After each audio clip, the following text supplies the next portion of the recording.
sabi ko kanina na para makita natin itong golden ratio na 1.618, kailangan natin i-divide yung dalawang terms.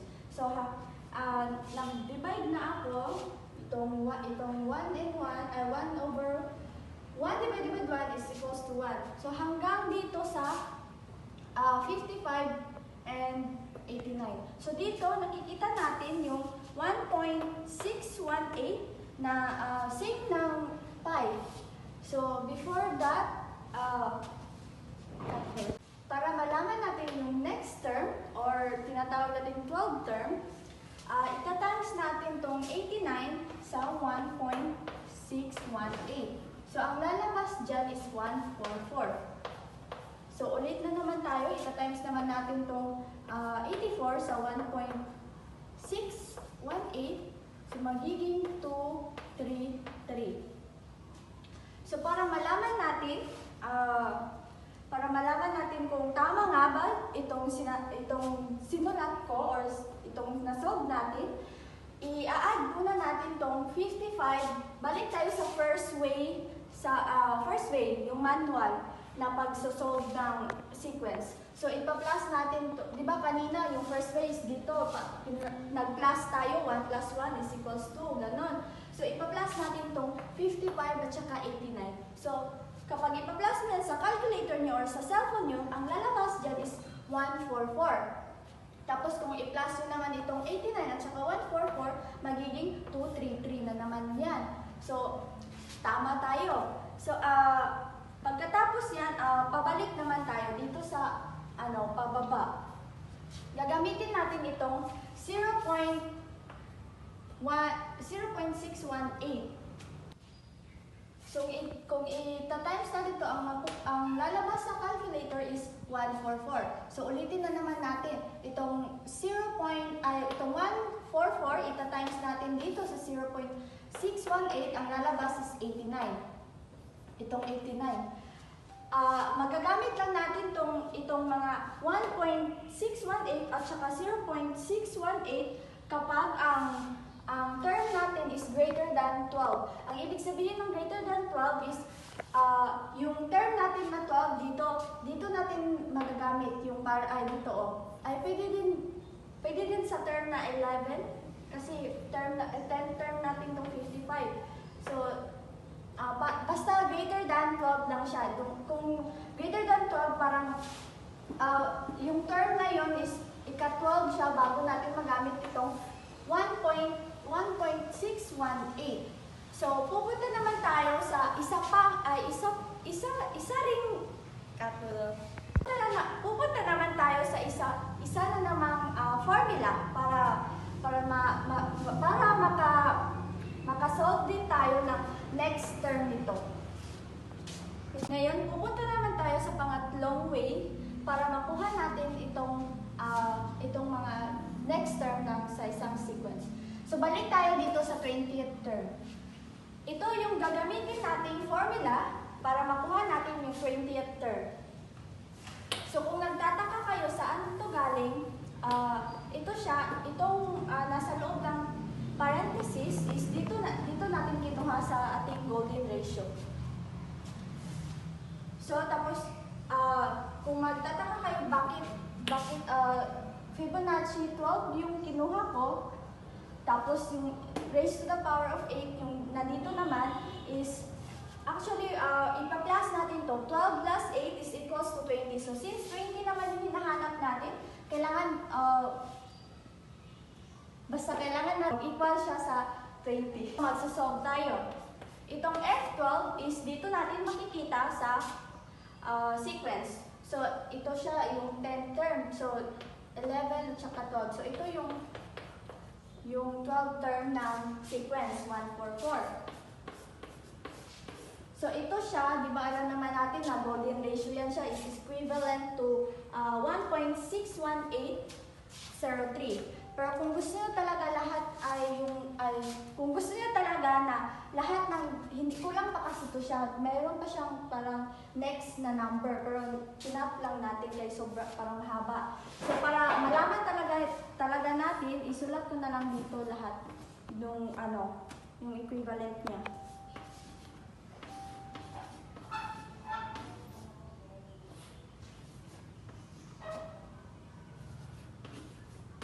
So, raised to the power of 8.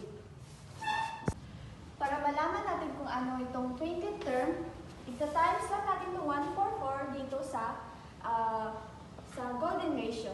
Tapos, ano natin dito sa raised to the power of 8. So, ang lalabas dyan is 6, 7, 6, 4, 0.93, 4, 7, 9. So, kung i-run up natin yan, magiging 6, 7, 6, 5. So, ang sagot dito is 6, 7, 6, 5 ang ating 20th term. Since kanina sa pangatlo nating na paraan para makuha itong sequence, yung next term ng sequence, nakuha natin itong 20th term na 6, 7, 6, 5. Ngayon, meron pa isa pang formula na para makakuha tayo ng iba pang next term dito sa sequence. So, ulitin na naman natin i-example natin itong 20th term dito sa formula na, yung last na formula. Ito yung last na formula. So, makikita nyo dito, hindi ako marunong magbasa nito basta makikita nyo na naman itong formula na to. Dito natin malalaman kung totoo bang makukuha natin itong equal na 6, 7, 6, 5.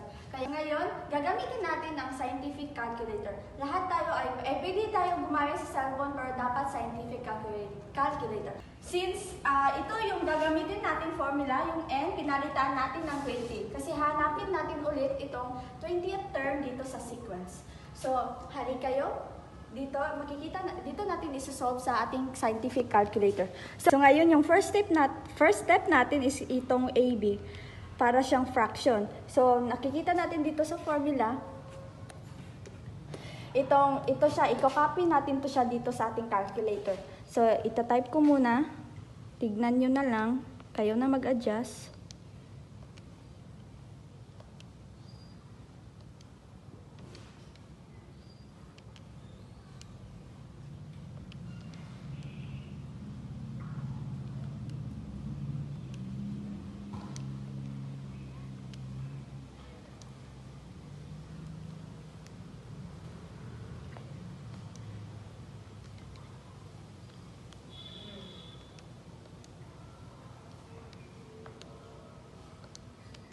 So, ayan.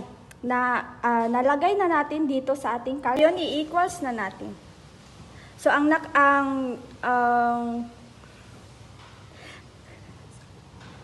sagot natin is 6, 7, 6, 5. So, dito nakikita natin 6, 7, 6, 5. So, tama siya.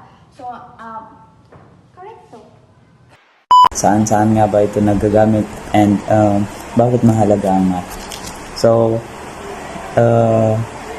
one of the part of mathematics is mathematics for organization. So, a particular store can gather data of the shopping habits of its customers and make necessary adjustments to help drive sales. So, madalas daw nagagamit ang mathematics sa store.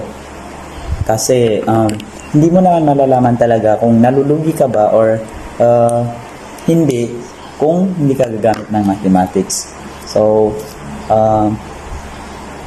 pag nalaman mong nalulugi ka sa iyong store is pwede kang mag-research kung ano yung mga trending na products para may balik yung mga or para hindi malugi yung store mo. And also, madalas nagagamit ang mathematics sa organization sa budgeting.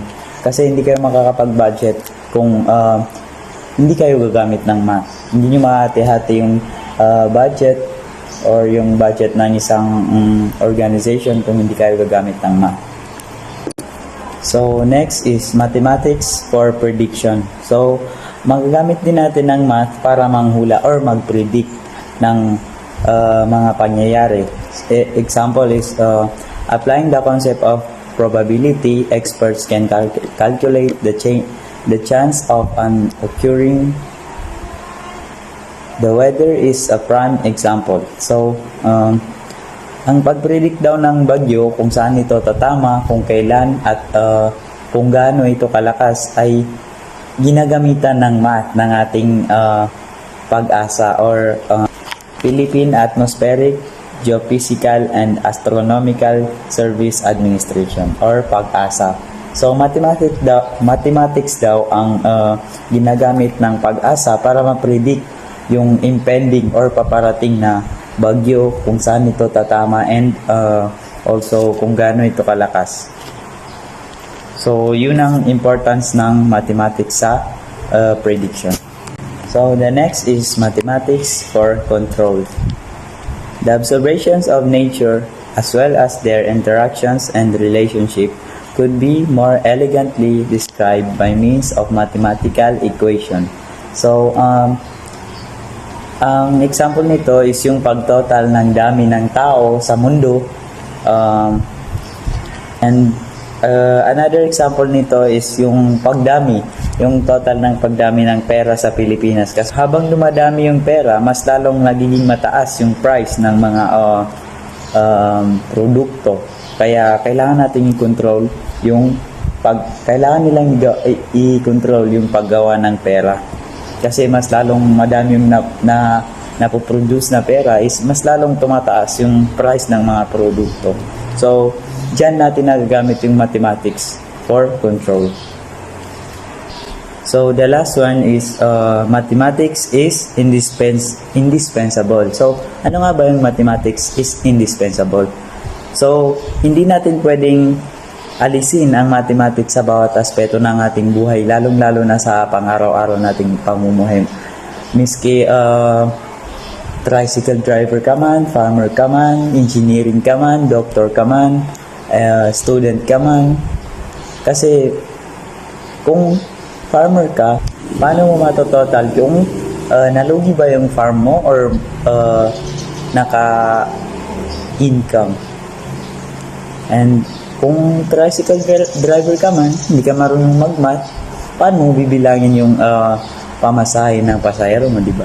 And also, kahit engineering ka pa man, or kahit ano pang courses yan, kailangan mo pa rin ng math para sa sahod mo.